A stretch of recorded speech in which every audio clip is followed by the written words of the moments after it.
حلقة جديدة من بودكاست سردية عز الذي يأتي ضمن فعاليات شهر فلسطين. أسعدتم أوقاتا. أبو الصادق هو ضيف اليوم. أهلا أبو الصادق، كل القصص وأن تشابهت تختلف عندما ترويها أنت.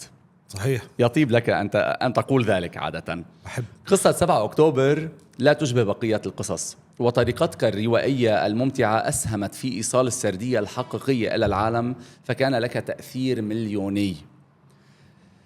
ما الفرق الذي حدث بعد 7 أكتوبر؟ يعني كيف كان ما بعد 7 أكتوبر غير ما قبل 7 أكتوبر، وكيف هالحوادث ب7 أكتوبر أوصلت سرديتنا إلى العالم؟ هلا ما بدي أنسب الفضل بالسرد لإلي. حادثة 7 أكتوبر أنا بحكي عن كل شيء غريب وغامض على كوكب الأرض. أغرب من اللي صار بالفترة الماضية ما في.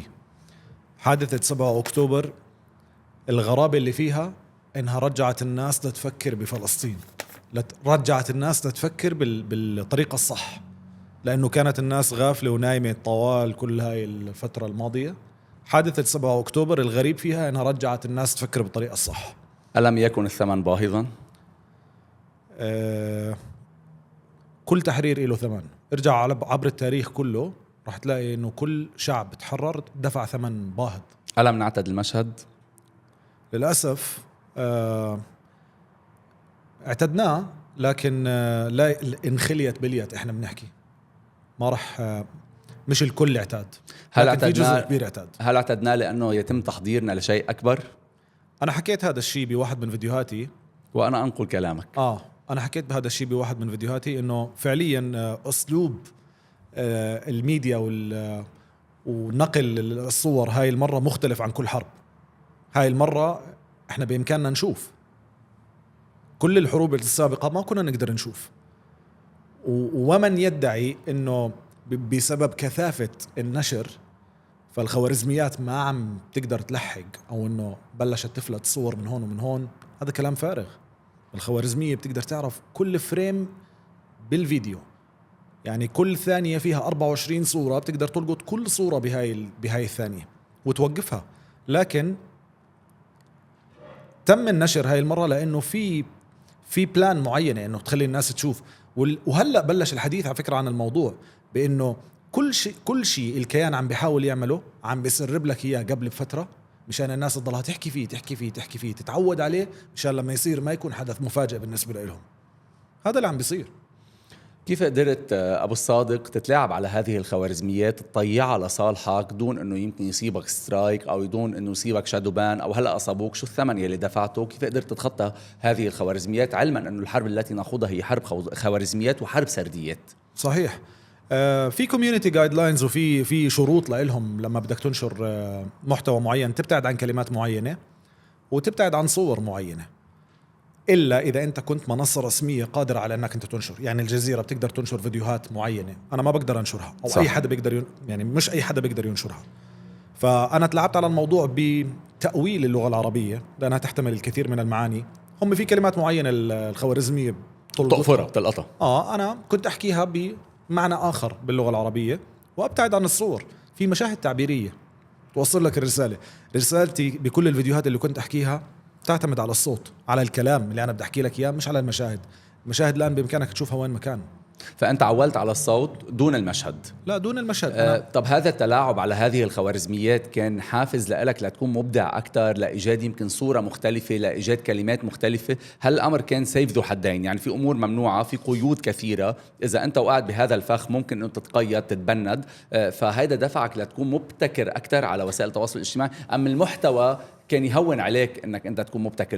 للاسف المحتوى الدموي يعني عم نحكي بهالحال. صدقني انا ما كان في اشي عم بخليني ابتكر وعم بخليني اتلاعب على الخوارزميات واحاول اني اوصل الصوت واوصل الاشياء والافكار اللي انا عم بحاول احكيها للناس. ما في اشي اعطاني حافز اكتر من المشاهد اللي كنا عم نشوفها. كان موضوع جدا مؤلم ولا زال مؤلم. وفي ناس كتير، مش انا او انت او ما بزود على اي حدا، في ناس كتير من اول يوم لا زال زي اليوم بعد 165 166 ولم يعتادوا على المشهد. لم يعتادوا على المشهد. لكن للأسف برضو يتم التلاعب بالسوشيال ميديا وبالخوارزميات. العالم كله محكوم اليوم السوشيال ميديا. يعني اليوم انت الناس بتقضي اغلب وقتها على انستغرام وعلى فيسبوك وعلى يوتيوب. لما هاي المنصات بدها تورجيك هاي الفكرة ظرف ساعات ممكن تشبع الشعوب فيها، بانه الكل اعتاد. ممكن يعني ممكن الناس اللي عم تحضر تقول لك مش انا ما اعتدت، ولكن بدي اقول لك ممكن غيري اعتاد، ممكن نكون ولا واحد فينا اعتاد المشهد، لكن اللي احنا بنشوفه من المنصات اللي يتم نشره انه احنا اعتدنا.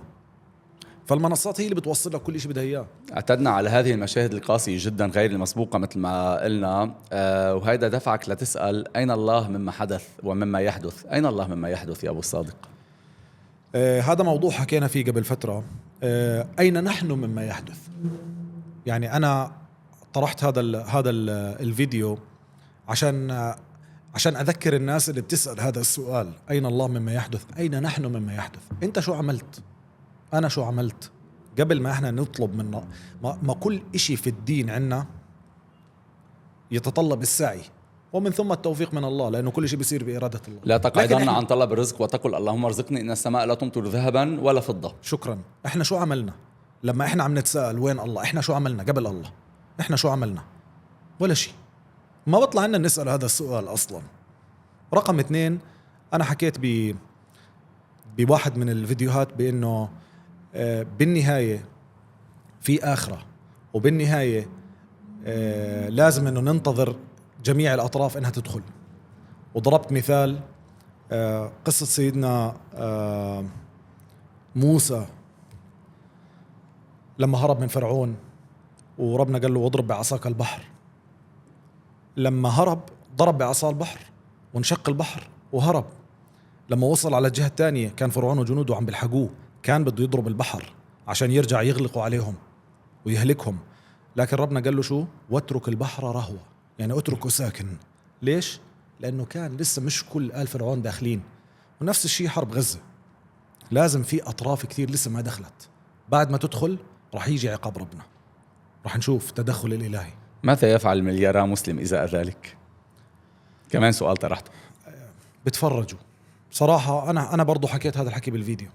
إحنا كزبد البحر اليوم صراحة، إحنا لا قيمة لنا، لا قيمة لنا. وأنا بحكيها وللأسف أنا واحد وجزء من هاي الشعوب، وأنت وأنا والكل. إحنا شو عملنا؟ شو عملنا؟ ولا شيء. يعني أنت عم تشوف المشاهد كأنها it's being orchestrated، يعني كأنه في مايسترو عم بدير هذه الأمور. طبعا. مايسترو عم بدير هذه الحرب الدموية على أرض الحرب، على أرض الواقع، ومايسترو يديرها على المنصات، وبالتالي نحن مشاهدون لمسرحية كمان كما أنت قلت. طبعا. أحكي لك شغلة، أنا واحد من الناس اللي ما كنت مؤمن كل الإيمان بنظرية المؤامرة، لكن بعد أحداث 7 أكتوبر واللي عم بيصير بغزة أنا مؤمن. 7 أكتوبر بدأت من 6 أشهر، ولكن أنت نعتت ما يحدث في فلسطين بأطول كذبة في التاريخ عمرها 76 سنة. صحيح. هل هال 76 سنة كلها جزء من مؤامرة؟ وإلى أين ستصل هذه المؤامرة؟ كل شيء إحنا عايشينه جزء من مؤامرة. أحكي لك شو، وين حقوق الإنسان؟ وين حقوق المرأة؟ وين القانون الدولي؟ وين؟ مين اللي عم بيتحكم فيه؟ مين اللي موقف كل هذا الكلام؟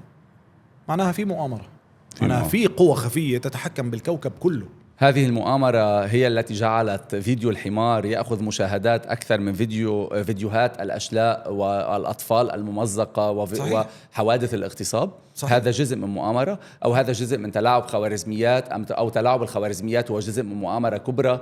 كيف تفسر هذا الشيء؟ أحكي لك شو، بالعقل والمنطق. قبل 4-5 أيام شفنا 4 شبان بغزة عم بنضربوا صواريخ. صح. شو المشهد الأفظع لو إنه بدنا نيجي للعقل والمنطق لفطرة الإنسان؟ شو المشهد الأفظع؟